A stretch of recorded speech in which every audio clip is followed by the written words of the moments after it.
قال اللہ تعالی وتبارک فی القرآن المجید والفرقان الحمید بسم اللہ الرحمن الرحیم ما کان محمد ابا احد من رجالکم ولکن رسول اللہ وخاتم النبیین صدق اللہ مولانا العظیم وصدق رسولہ النبی الکریم الرؤوف الرحیم اللہم نور قلوبنا بالقرآن وزین اخلاقنا بالقرآن وادخلنا الجنة بالقرآن ونجنا من النار بالقرآن قال اللہ تعالی وتبارک فی شان حبیبہ مخبرا وآمرا ان اللہ وملائکتہ یصلون علی النبی یا ایہا الذین آمنوا صلوا علیہ وسلموا تسلیما اللہم صلی علی سیدنا و مولانا محمد معدن الجود والکرم صلاة و سلاما علیکا یا سیدی یا رسول اللہ۔ تمام حمد و ثنا تعریف و توصیف اللہ جل مجدہ الکریم کی ذات بابرکات کے لیے، رسول رحمت، شفیع معظم، نبی محتشم، حضور ختم المرتبت، اللہ کے پیارے، امت کے سہارے، رب کے محبوب، دانائے غیوب، مالک رقاب فخر عرب و عجم، والی کون و مکان، سیاہ لا مکان، سید انس و جاں، سرور لالا رخاں، نیر تاباں، سر نشین مہوشاں، ماہ خوباں، شہنشاہ حسینہ، تتمہ دوراں، سر خیل زہرہ جمالاں، جلوہ صبح ازل، نور ذات لم یزل، باعث تکوین عالم، فخر آدم و بنی آدم، نیر بطحا،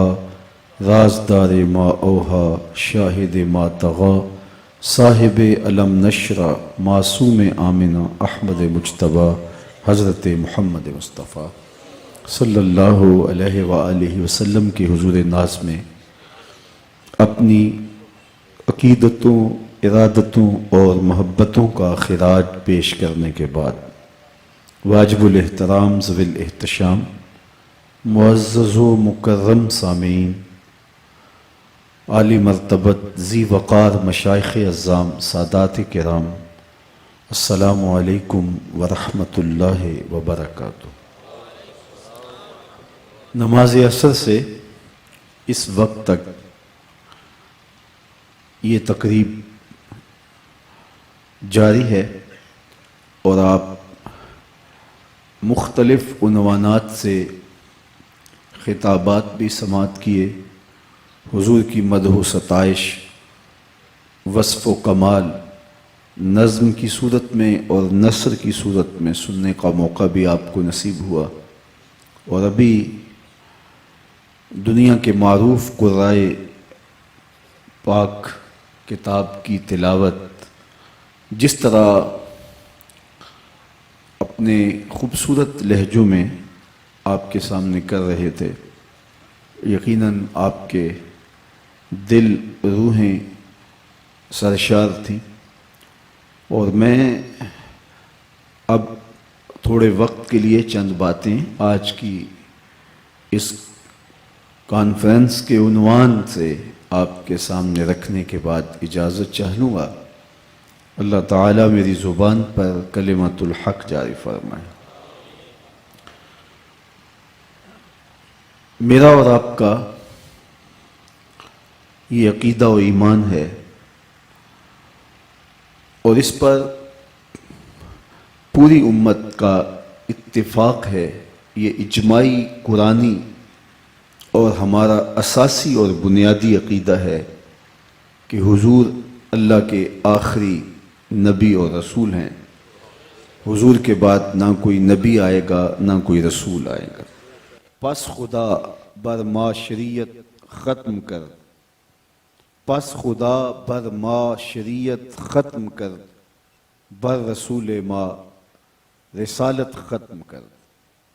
اللہ تعالیٰ جل شانہ نے ہمارے پر شریعت کا اختتام کیا، اور رسول کریم صلی اللہ علیہ وآلہ وسلم پر اتمام رسالت اور اتمام دین کیا، اب کسی نبی کی، کسی رسول اور پیغمبر کی کوئی گنجائش باقی نہیں بچتی۔ اللہ تعالیٰ جل شانہ نے اس سلسلہ نبوت کی آخری کڑی اور قصر نبوت کی آخری اینٹ حضور علیہ الصلاۃ والسلام کو قرار دیا، اور جب حضور جلوہ گر ہوئے تو پھر قصر نبوت بھی مکمل ہو گیا اور رسالت کا دروازہ بھی بند ہو گیا۔ باقی نبیوں کی گواہیاں سمعی تھیں، لیکن میرے حضور نے رب کو دیکھ کر کے رب کی گواہی دی۔ سمعی گواہی کے بعد مزید گواہیوں کی گنجائش اور ضرورت رہتی ہے، لیکن جب عینی شہادت ہو جائے تو پھر مقدمہ سمٹ جاتا ہے اور فیصلہ سنا دیا جاتا ہے۔ اعتکاف میں لوگ بیٹھے تھے، 29 روزے گزر چکے تھے، انتظار تھا کہ عید کے بارے میں کوئی خبر آئے۔ قاضی صاحب مسجد میں مسند بچھائے بیٹھے تھے کہ ایک شخص دوڑا آیا، جناب چاند طلوع ہو گیا۔ اچھا تم نے دیکھا ہے؟ کہا نہیں میں نے سنا ہے۔ کہا بیٹھ جاؤ۔ نہ تردید کی نہ تائید کی۔ پھر دوسرا شخص آیا، جناب چاند طلوع ہو گیا، تم نے دیکھا ہے؟ کہا میں نے بھی سنا ہے۔ تیسرا شخص، چوتھا شخص، لوگ آتے گئے اور گواہیاں دیتے گئے۔ قاضی صاحب کسی کی تردید نہیں کر رہے لیکن فیصلہ بھی نہیں کر رہے۔ پھر ایک شخص آیا، جناب چاند طلوع ہو گیا۔ کہا تم نے دیکھا ہے؟ کہا بچشم خود دیکھ کے آیا ہوں، میں نے خود دیکھا ہے۔ تو کہا جن لوگوں نے پہلے گواہی دی وہ بھی سچے قرار پائے، اب پردے اعتکاف کے کھول دیے جائیں، لوگ گھروں کو پلٹ جائیں، صبح 8 بجے عید پڑھیں گے۔ لوگ کپڑے سمیٹ کے اپنے بستر لپیٹ کے گھروں کو پلٹ پڑے۔ ایک شخص پھر بھاگا آیا، جناب چاند طلوع ہو گیا، تم نے بھی دیکھا ہے؟ کہا میں نے بھی سنا ہے۔ کہا اگر سنا تھا تو پہلے آتا، اب دیکھنے والا آ گیا، اب سننے والے کی ضرورت باقی نہیں رہی ہے۔ سارے نبیوں نے کہا کہ اللہ موجود ہے، لیکن ان کی گواہیاں سمعی تھیں۔ انہوں نے کہا ہم نے سنا ہے۔ موسیٰ علیہ السلام بولے کوہ طور پہ گیا ہوں لیکن جلووں کی تاب نہیں لا سکا۔ سارے نبی، سارے رسول، پیغمبر گواہی دیتے رہے، پھر میرے اور آپ کے آقا و مولا آئے۔ لوگوں نے کہا تم نے دیکھا ہے؟ کہا رأیت ربی فی احسن صورہ، ہاں دیکھ کے تو آیا ہوں۔ معراج کی شب سارے پردے ہٹا دیے، اللہ اکبر، تو کہا کہ میں دیکھ کے تو آیا ہوں۔ اب فیصلہ ہو گیا، ختم نبوت کی مہر لگ گئی، پچھلوں کی بھی تصدیق اور تائید اور تصویب ہو گئی اور ختم نبوت کی مہر لگ گئی۔ اب قادیان کا کوئی شخص اٹھ کے کہے کہ جناب میں نے بھی سنا ہے، میری گواہی بھی لے لو، تو کہا جائے گا جناب اگر تم نے دیکھا تو پہلے آتے، اب تم نے سنا ہے تو پہلے آتے، اب دیکھنے والا آ گیا، اب کسی اور کی گنجائش باقی نہیں۔ پس خدا بر ما شریعت ختم کر، بر رسول ما رسالت ختم کر۔ اتمام دین ہو گیا، اب کسی کی ضرورت باقی نہیں رہی۔ لیکن انسان جہاں سے عزت ملتی ہے اس کو حاصل کرنے کے لیے کوشاں ہوتا ہے، یہ انسان کی فطرت ہے۔ اسی لیے بہت سارے لوگ ولایت کا دعویٰ، مہدیت کا دعویٰ کر دیتے ہیں، کیونکہ لوگ اس ذریعے عزت کرتے ہیں۔ تو عزتیں پانے کے لیے لوگوں نے مختلف ادوار کے اندر یہ دعویٰ کیا کہ ہم بھی نبی ہیں، ہم بھی رسول ہیں۔ دور رسالت مآب صلی اللہ علیہ وآلہ وسلم میں یہ دعویٰ ہوا، اسود انسی نے دعویٰ کیا، مسلمہ کذاب نے دعویٰ کیا، سجا نامی ایک عورت نے دعویٰ کیا کہ میں نبی ہوں۔ اور میرے اور آپ کے آقا مولا نے خبر بھی اس بات کی دی کہ میرے بعد 30 لوگ آئیں گے جو دجال ہوں گے، اور وہ یہ ادعا رکھیں گے کہ ہم نبی ہیں، لیکن وہ جھوٹے ہوں گے۔ میں آخری نبی ہوں، میرے بعد کوئی نبی، کوئی رسول، کوئی پیغمبر نہیں ہوگا۔ اب سوال یہ ہے کہ مختلف زمانوں میں مختلف لوگوں نے آ کے نبوت کا دعویٰ کیا اور وہ اپنے منطقی انجام کو پہنچے۔ مسیلمہ کذاب سب سے پہلے پوری قوت سے سر اٹھایا اور پھر اپنے انجام بد کو پہنچا۔ حضرت سیدنا صدیق اکبر رضی اللہ تعالی عنہ نے اس کی سرکوبی کے لیے باقاعدہ جنگ یمامہ لڑی، اور اس میں 700 حفاظ شہید ہوئے، اور ایک بہت بڑا معرکہ تھا۔ صرف حفاظ کی شہادت ان کی تعداد 700 ہے،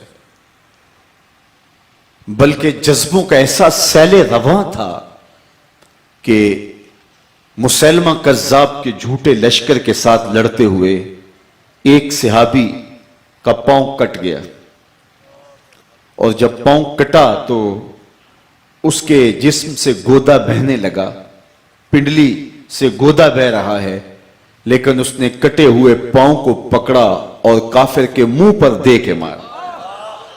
اس کی دہشت اور اس کی ہیبت سے وہ موقع پہ ڈھیر ہو گیا۔ یعنی کیسے جذبے تھے اور کیسا ان کے سینے کے اندر ایمان کا جذبہ فراواں اور حرارت تھی کہ وہ اس بات کو برداشت نہیں کرتے کہ کوئی شخص اس بات کا ادعا کرے، اور اس کے لیے انہوں نے قربانیاں پیش کی۔ اس کے بعد مسیلمہ کذاب کے بعد جو لوگ آئے وہ مختلف ادوار میں مسلمانوں کے قہر و غضب کا شکار ہوتے رہے اور اپنے منطقی انجام کو پہنچتے رہے۔ لیکن جب کوئی بھی مدعی نبوت ادعائے نبوت کے بعد اپنے منطقی انجام کو پہنچ گیا تو اس کا قصہ بھی ختم ہو گیا، اس کے متبعین بھی اس کے ساتھ ہی دم توڑ گئے، ان کا وجود بھی مٹ گیا۔ مسیلمہ کذاب کا ماننے والا آج آپ کو دنیا پہ کوئی شخص نہیں ملے گا۔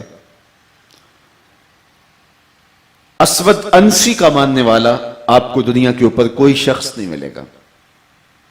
ابو عبیدہ مختار سقفی کا ماننے والا آپ کو دنیا کے اوپر کوئی نہیں ملے گا۔ جتنے بھی مدعیان نبوت تھے ان کا ماننے والا آپ کو پوری دنیا کے اوپر کوئی نہیں ملے گا۔ جس طرح وہ مٹی کا رزق ہوئے اور اپنے منطقی انجام کو پہنچے، ان کی ذریت اور ان کے ماننے والے، ان کے متبعین، ان جھوٹے مدعیان نبوت کے جھوٹے ماننے والے، جھوٹے امتی بھی اسی طرح ذلیل و رسوا ہو گئے اور اپنے منطقی انجام کو پہنچ گئے۔ لیکن دو لوگ ایسے ہیں کہ جن کے چلے جانے کے بعد بھی ان کے مدعیان نبوت کے، ان جھوٹے مدعیان نبوت کے ماننے والے آج بھی دنیا کے اوپر موجود ہیں۔ ایک مسیلمہ پنجاب مرزا قادیانی اور ایک ایران کا بہاءاللہ۔ ایران کے اس مدعی نبوت کے ماننے والے بہائی اور مرزا قادیانی کے ماننے والے قادیانی آج بھی پوری دنیا کے اوپر موجود ہیں۔ یہ ایک بہت بڑا سوال ہے کہ جو بھی آیا بڑی قوت کے ساتھ آیا۔ مسیلمہ کذاب اپنی پوری جمعیت کے ساتھ ایک طاقت کے ساتھ میدان عمل میں آیا، لیکن اپنے منطقی انجام کو پہنچا تو اس کا نشان تک مٹ گیا، اور اس کے متبعین میں سے کوئی بھی باقی، اس کے باقیات میں سے آپ کو کوئی بھی وجود نہیں ملے گا۔ لیکن کیا وجہ ہوئی کہ یہ دو مدعیان نبوت کے ماننے والے آج بھی دنیا کے اوپر موجود ہیں اور پائے جاتے ہیں۔ میری آج کی اس مختصر حاضری کا عنوان یہی ہے، اور اگر اس بات کو غور سے آپ سن لیں تو بہت ساری چیزیں فہم اور ادراک میں اتر جائیں گی، اور اس فتنے اور اس شر اور فساد کی بنیاد سمجھ آئے گی، اور یہ امت کے لیے کتنا خطرناک ہے اس کو سمجھنے میں آسانی ملے گی۔ کسی بھی مدعی نبوت کے ماننے والے دنیا کے اوپر موجود نہیں، اس کے ساتھ وہ بھی رزق خاک ہو گئے، لیکن مرزا کے ماننے والے اور بہاءاللہ کے ماننے والے آج بھی دنیا کے اوپر موجود ہیں، اور وہ پوری قوت کے ساتھ پھیلنے کی کوشش میں لگے ہوئے۔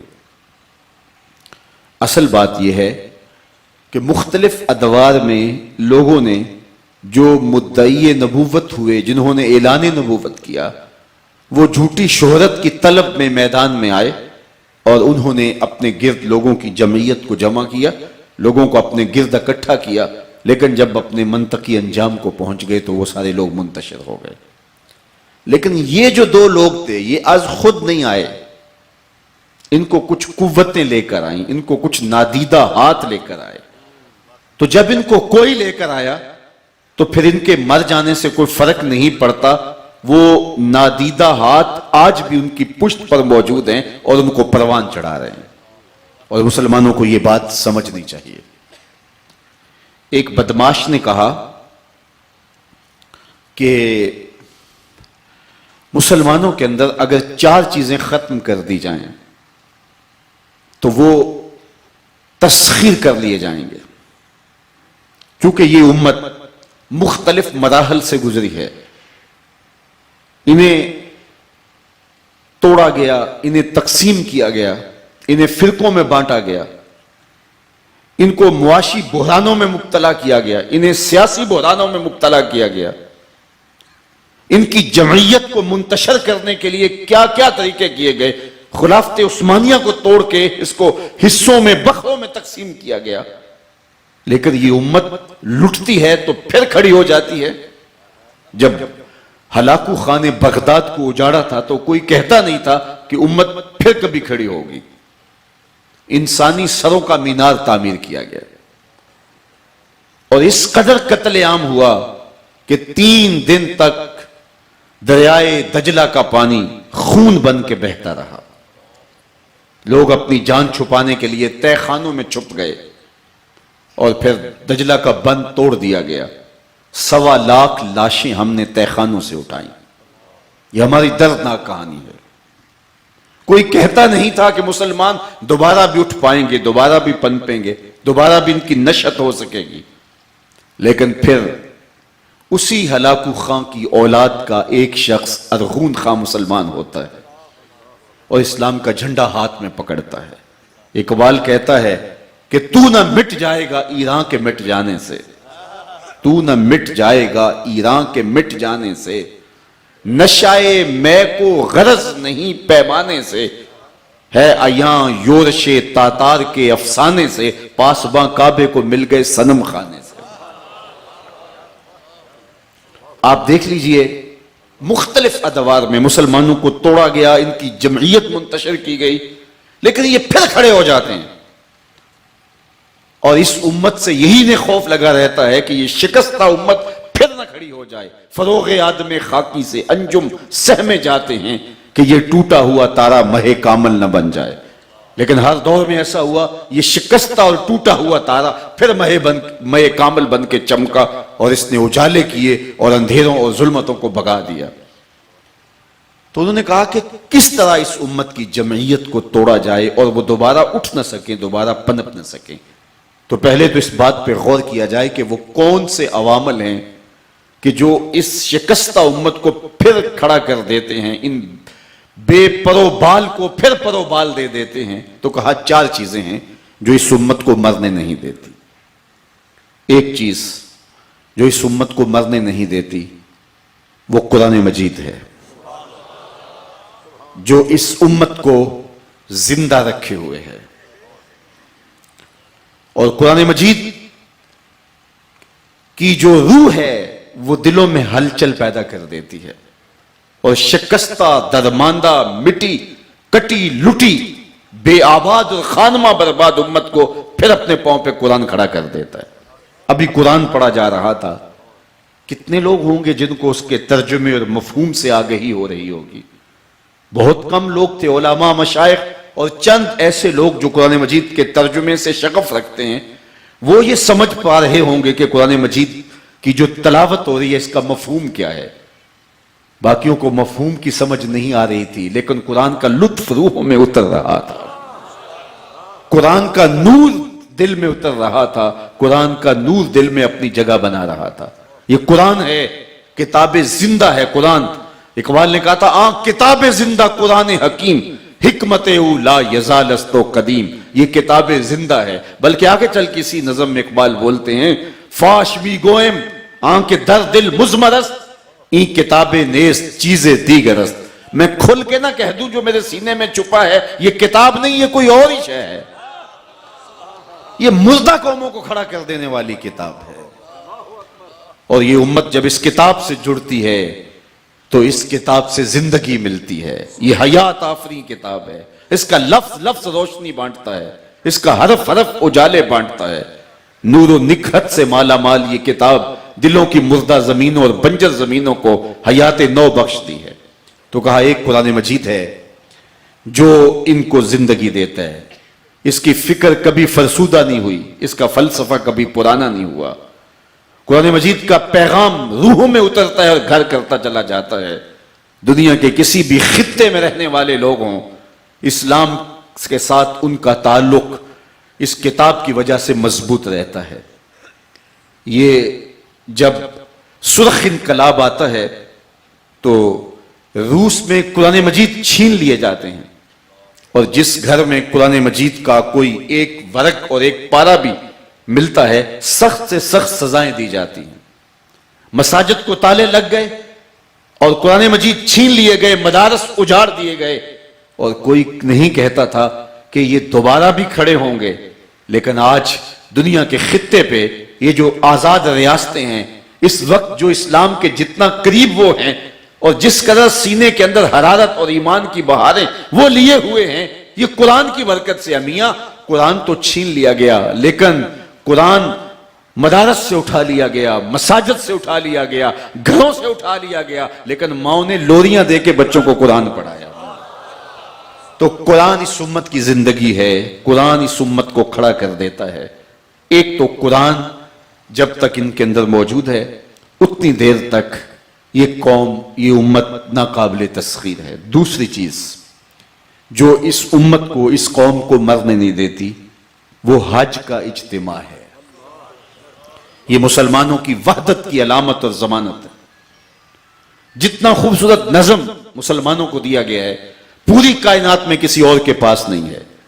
ہم محلے کی سطح پر 5 وقت مسجد میں اکٹھے ہوتے ہیں، جڑتے ہیں، ایک دوسرے سے ہمارا ربط قائم ہوتا ہے، اور علاقے کی سطح پہ 8 دن کے بعد ہم جمعۃ المبارک کے اجتماع میں شریک ہوتے ہیں، اور شہر کی سطح پہ ہم عیدین کے 2 اجتماعات میں شریک ہوتے ہیں، اور عالمی سطح پہ حج کے اجتماع میں شریک ہوتے ہیں۔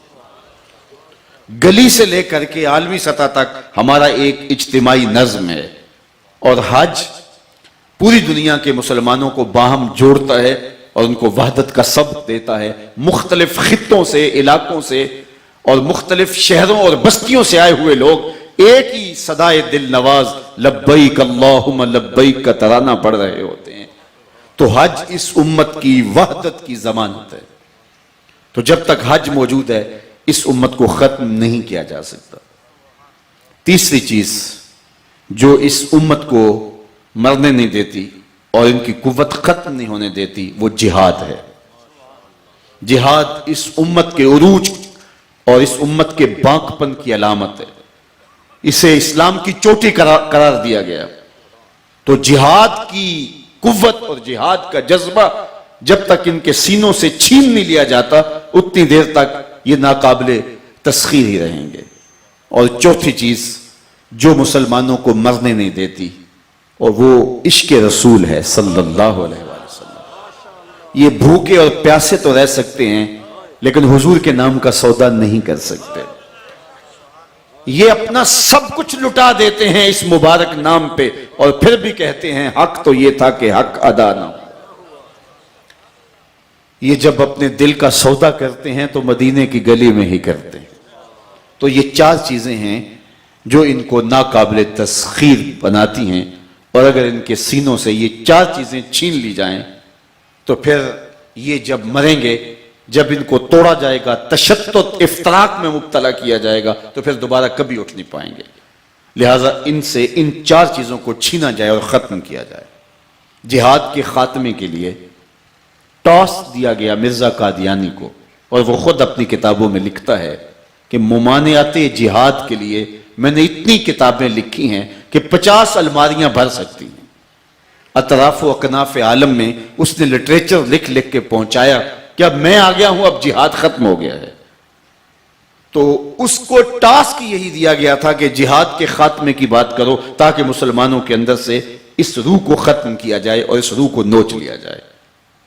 اور بہاءاللہ کو ایران میں یہ ٹاسک دیا گیا کہ حج کے روکنے کے لیے، حج کے ختم کرنے کے لیے محنت کی جائے۔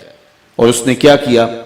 جگہ جگہ کعبۃ اللہ کے ماڈل بنائے اور لوگوں کو کہا اتنا سفر کر کے کاٹ کے صعوبتیں وہاں جاتے ہو اور ادھر ہی چکر کاٹ لیا کرو، یہ میں نے شبیہ کعبۃ اللہ کی بنا دی ہے۔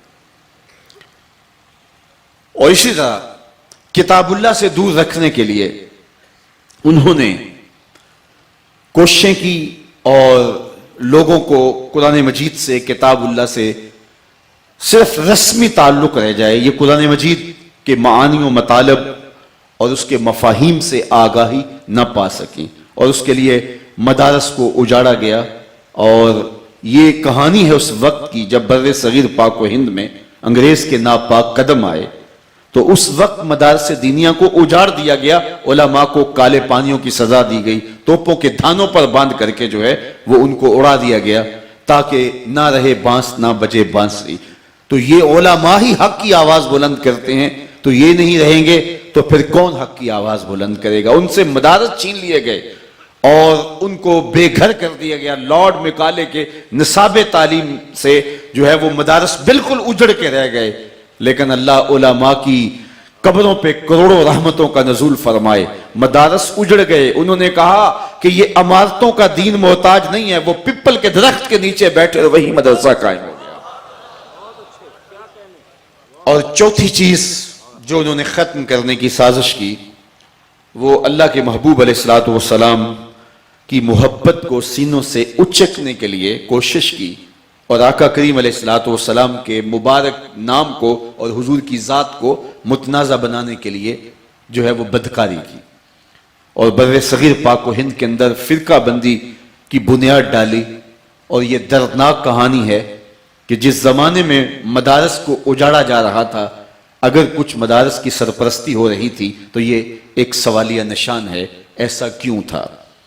اور پھر ہوا کیا کہ حضور علیہ الصلوۃ والسلام کے مبارک نام پہ یہ امت جگڑنے لگی اور فرقوں اور گروہوں میں تقسیم ہو گئی۔ حضور کا نام تو وحدت کی علامت تھی، حضور کا نام تو بکھرے ہوئوں کو جوڑنے کا ذریعہ تھا، لیکن حضور کے نام پر اور حضور کے اوصاف حمیدہ پر، حضور کے کمالات پر مناظرے شروع ہو گئے۔ لوگ مسجدوں میں ترازو رکھ کے بیٹھ گئے، نبی کی شانیں تولنے لگے۔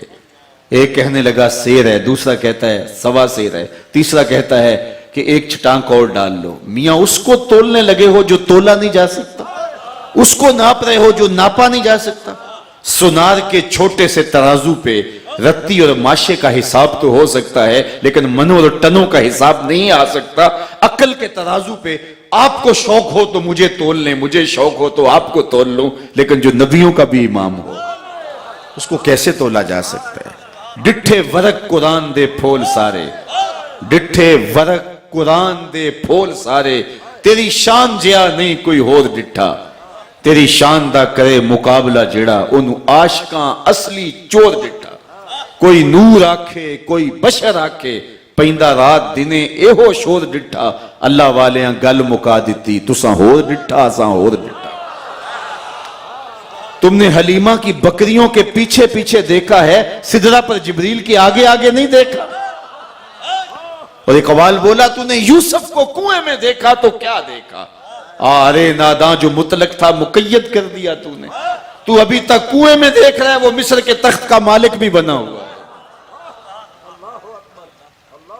تو حضور علیہ السلام کی ذات تو اس امت کی وحدت کی علامت ہے۔ اقبال بولا دل با محبوب حجازی بستائیں، زی جہت با یک دیگر پیوستائیں، چوں گلے صد برگ مارا بو یکیس، او کے جانے ای نظاموں او یکیس، مست چشم ساکیے بتہاستیں، در جہاں مثل مو می ناستیں۔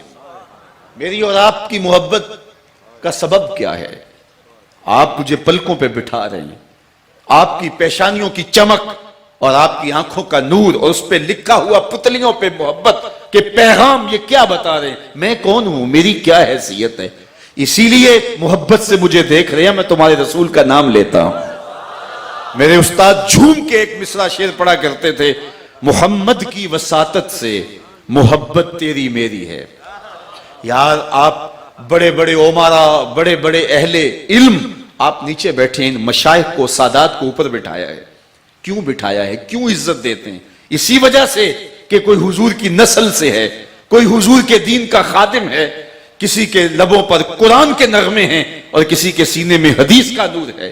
محمد کی وساطت سے محبت تیری میری ہے.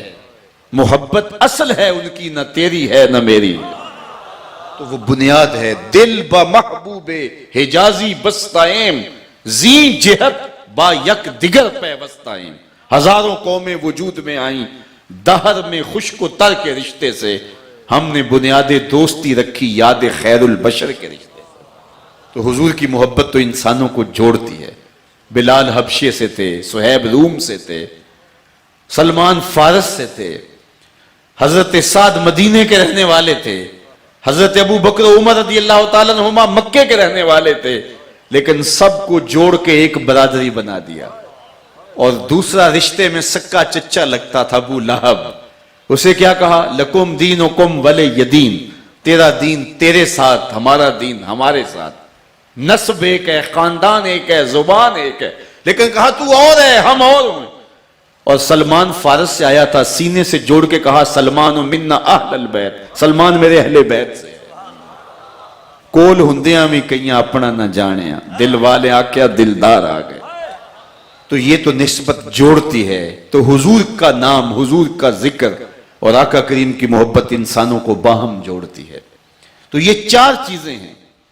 اور دور موجود کے اندر ایک طرف ختم نبوت پہ جس طرح حملہ ہے، اور وہ نادیدہ اور خفیہ ہاتھ جنہوں نے اس بدکماش شخص کو کھڑا کیا، اور پھر آج اس کی ذریت کو وہی سپورٹ کر رہے ہیں اور پال رہے ہیں پوری دنیا کے اوپر، تاکہ مسلمانوں کے اندر تشدد اور افتراق جاری رہے. وہی قوتیں پیغمبر حسن و جمال کی محبت سینوں سے نکالنے کے لیے کوشاں ہیں، اور آئے دن کوئی نہ کوئی ایسا تماشا کرتے ہیں جس سے مسلمانوں کے دل زخمی ہوں اور روحیں گائل ہوں. لیکن میں نے 2006 میں جب خاکے تراشے گئے تھے، اس وقت بھی کہا تھا اور آج بھی گلی گلی کہہ رہا ہوں کہ خاکے تو خاکیوں کے ہوتے ہیں، جو پیکر نور ہو اس کے خاکے کون تراشے گا. چاند کی طرف منہ کر کے تھوکنے والے کا اپنا ہی منہ گندا ہوگا. چاند کی نوری کرنوں کو میلا نہیں کیا جا سکتا. مدینے کا چاند کل بھی روشن تھا، ہرا کا چاند آج بھی روشن ہے، اور رہے گا یوں ہی ان کا چرچا رہے گا، پڑے خاک ہو جائیں جل جائیں. میرے حضور کی عظمتوں کو کم نہیں کیا جا سکتا. ہمارے ایک بزرگ تھے، ان کا پنجابی شعر مجھے یاد آیا کہ جدا ذکر خدا بلند کرے، جدا ذکر خدا بلند کرے، کیڑا جمعہ اس نو بند کرے. اس ذکر دا حافظ آپ خدا، پڑھو لا الہ الا اللہ. اللہ نے خود حفاظت اپنے محبوب کی عظمتوں اور رفتوں اور عروج اور بانکپن کی لی ہے. وَرَفَعْنَا لَكَ ذِكْرَكَ. محبوب تیرا ذکر ہر آن، ہر ساعت، ہر لمحہ بلند ہوتا چلا جائے گا. وَلَلْآخِرَةُ خَيْرٌ لَكَ مِنَ الْأُولَى. میں نے جب سے ہوش سنبھالی ہے، میں نے دیکھا ہے اچھی قدریں زوال پذیر ہوئی ہیں. میرا تعلق ایک دیہات سے ہے. ہم چھوٹے ہوتے تھے تو سنتے تھے ایک شخص کی بیٹی پورے گاؤں کی بیٹی، لیکن آج ہم دیکھتے ہیں جس کی بیٹی اسی کی بیٹی. قدریں زوال پذیر ہوئی، بھائی چارے ٹوٹ گئے، خون سفید ہو گئے، آنکھوں سے حیا چھن گیا، قدریں پامال ہوئی ہیں. ہم نے دیکھا معاشرہ لڑکتا چلا گیا، ذلت کے گڑھوں میں گرتا چلا گیا، ہر قدر نیچے گئی ہے، لیکن ہم نے دیکھا ہے ذکر رسول اوپر گیا ہے. کیوں ایسا کیوں ہوا؟ اس لیے کہ اچھی قدروں کو بحال رکھنا ہماری ذمہ داری تھی جو ہم نبھا نہ سکے، اور حضور کا ذکر اونچا رکھنا یہ رب کا ذمہ کرم تھا، اور اس نے نبھایا، اور محبوب کی شان کو کبھی کم نہیں کیا جا سکتا. لیکن دشمن اپنی محنت کر رہا ہے. تو ان چار باب ہیں یہ، ان میں مسلمانوں کے دل جو ہے وہ خالی کرنا چاہتا ہے. لیکن الحمدللہ اس امت کے اندر یہ جذبہ، یہ کرنٹ، یہ قوت، یہ توانائی موجود ہے کہ وہ شکستہ درماندہ ہونے کے باوجود بھی کتاب اللہ کے ساتھ اپنے تعلق کو مضبوط رکھتی ہے۔ اور دوسری بات کہ جہاد کا جب نقارہ بچتا ہے تو یہ اپنی جان اپنے مالک کے لیے قربان کر دینا فخر اور اعزاز سمجھتی ہے۔ اور اس امت کا یہ اعزاز ہے کہ ہر سال حجاج کرام کے لیے جو سعودی گورنمنٹ انتظامات کرتی ہے وہ کم پڑ جاتے ہیں اور حجاج زیادہ ہو جاتے ہیں۔ لوگ لاکھوں روپے خرچ کر کے اس حج کی عبادت کو جاری رکھے ہوئے ہیں۔ اور چوتھی چیز، حضور کا نام کبھی بھی کم نہیں ہوگا، اور حضور کے نام کا جھنڈا یہ امت کبھی بھی گرنے نہیں دے گی۔ ہر آنے والا دن محبوب کی عظمتوں کے ڈنکے بجاتا ہوا آئے گا اور ان کی رفعتوں کے گیت گاتے ہوئے ہم آگے بڑھتے چلے جائیں گے۔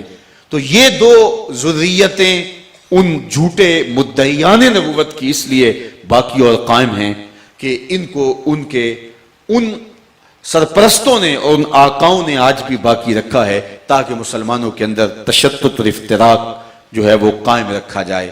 تو ہمیں جب خبردار رہ کے جینے کا گر آ جائے گا تو دشمن کی دشمنی اور سازشوں کی سازش کرنے والوں کی جو ہے وہ ناپاک سازشیں ہمارے پاس استقلال کے اندر نہ لرزش لا سکتے ہیں اور نہ لغزش پیدا کر سکتے ہیں، نہ ہماری وحدت اور جمعیت کو جو ہے وہ پارا کر سکتے ہیں۔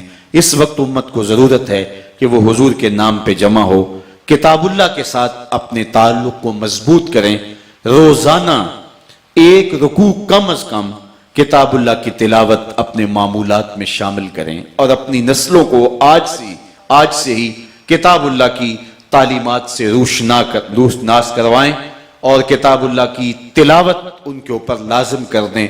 آپ کی کسی صبح کا آغاز قرآن کی تلاوت کے بغیر نہ ہو، چاہے ایک رکوع ہی آپ قرآن مجید کی تلاوت کریں، لیکن آپ اپنی نسلوں کے اندر اس کو رواج دیں۔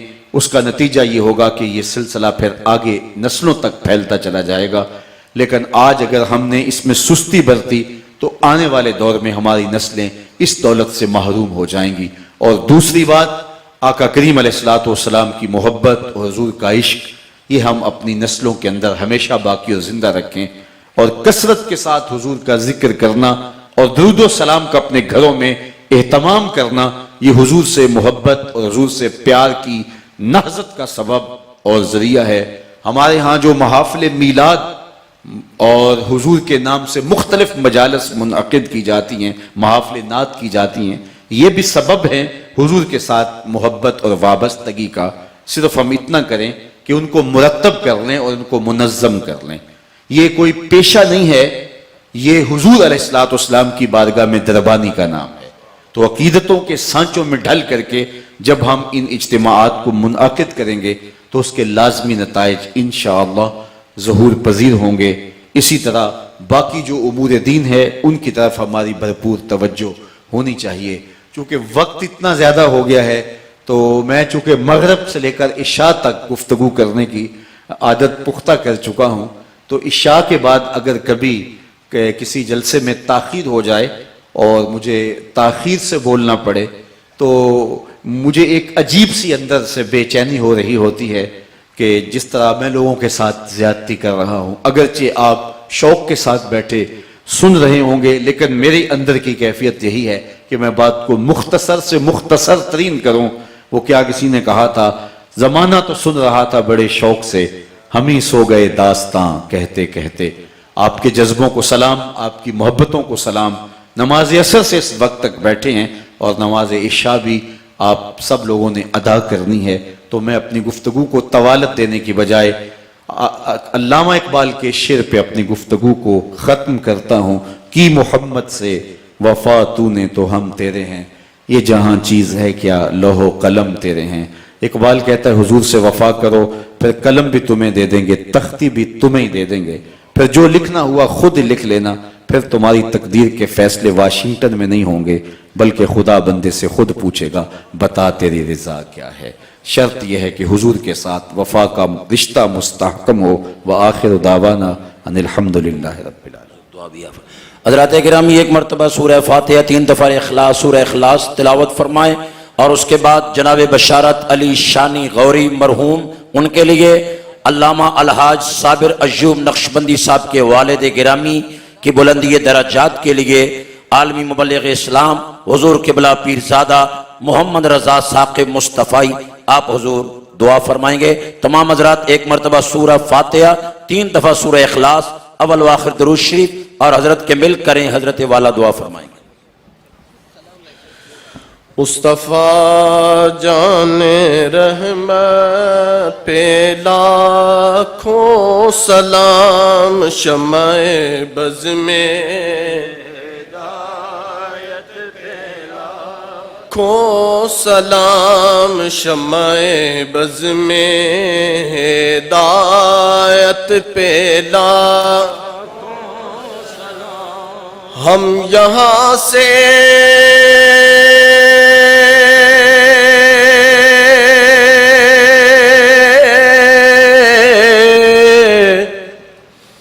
پکارے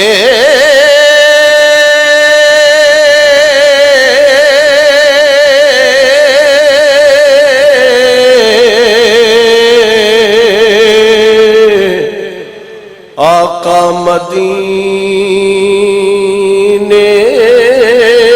سنے، ہم یہاں سے پکارے آقا مدینے سنے، مصطفیٰ کی سماعت پہ لاکھوں سلام، مصطفیٰ جان رحمت پہ لاکھوں سلام، شمع بز میں ہدایت پہ لاکھوں دست بستہ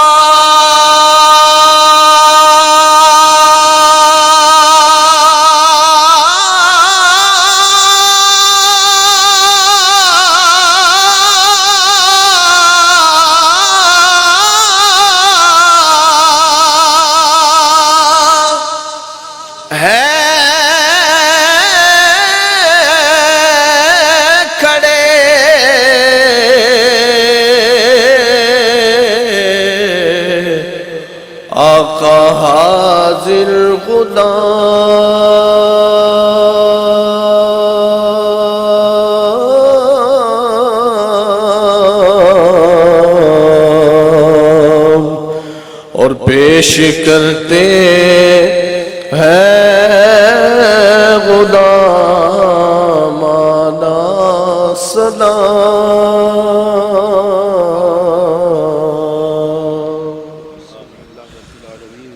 والسلام علی اشرف الانبیاء والمرسلین۔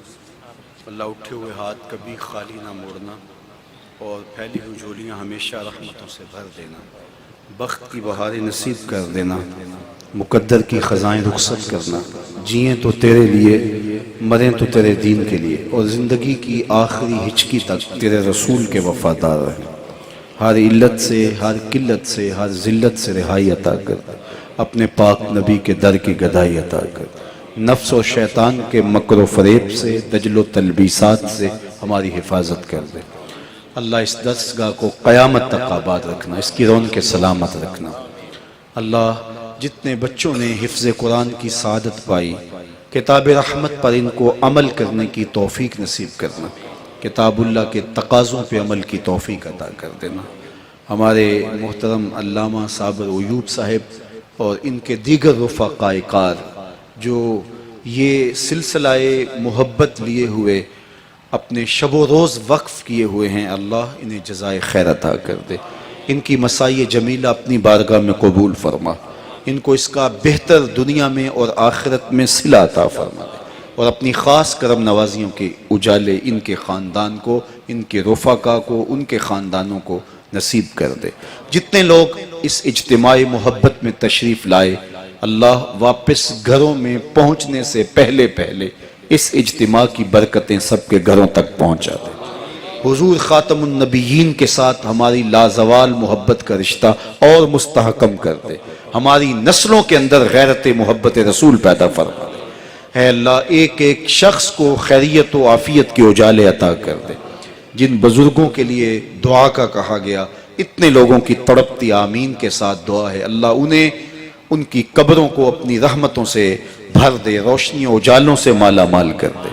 جتنے لوگ تشریف فرما ہیں، ہمارے جتنے اعزاء و اقربا، دوست، ملنے والے، والدین، اس امت کے ایک ایک فرد کے لیے پیش کرتے ہیں جو اس دنیا سے حالت ایمان میں گیا، اللہ سب کی قبروں کو منور کر دے، وسیع کشادہ، روشن اور تاباں کر دے۔ عالی مرتبت علماء کرام، مشائخ اعظام جو تشریف لائے اور دیر تک ہمارے ساتھ جلوہ فراز رہے، اللہ ان کو ان کے وجود کی برکتوں کو وافر فرما دے اور اپنا خاص کرم اس امت کا مقسوم کر دے۔ ادارۃ المصطفیٰ پاکستان کے لیے جو 5 کنال قطع زمین پیش کیا گیا، اور وہاں جو ہم کام کرنے کا ارادہ رکھتے ہیں، اللہ اس میں تکمیل نصیب فرمانا، اور جن دوستوں نے یہ محبت پیش کی ہے ان کی دنیا، ان کا دین، ان کی آخرت اچھی کرنا، اور اللہ ہمیں اپنی اولادوں کو راہ دین پر مستقیم اور ثابت قدم رکھنا۔ اٹھے ہوئے ہاتھ خالی نہ پھیرے جائیں، آنکھوں کو شرم و حیا دی جائے، خیالوں کو طہارت دی جائے، سوچوں کو نور بخشا جائے۔ اٹھے ہوئے ہاتھ صرف تیرے حضور پھیلے، اور پھیلنے والی جھولیاں تیری چوکھٹ کی دریوزہ گری کریں۔ ہمیں ہمیشہ اپنا محتاج رکھنا، کبھی زندگی بھر کسی کا محتاج نہ کرنا۔ میرے پاکستان کی خیر کرنا، میرے ملک کو امن کے اجالے دینا، یہاں دہشت گردی کے سلگتے الاؤ ٹھنڈے کر دینا، امن کی بہاریں پیدا فرمانا۔ اے اللہ اس امت کو عروج اور باق پن نصیب فرمانا، اس کی معاشی بدحالیوں کو دور کر کے اقتصادی بلندیوں تک اسے پہنچا دے۔ اللہ ہمیں تعلیم، شعور، علم، عمل سب کچھ نصیب فرما دے، اس امت کو غلبہ عطا کر دے۔ اللہ جو لوگ اہانت پیغمبر کا ارتکاب کرتے ہیں، اللہ ان کو غارت و رسوا کر دے۔ وصلی اللہ تعالی علی النبی الامین وآلہ وصحبہ اجمعین۔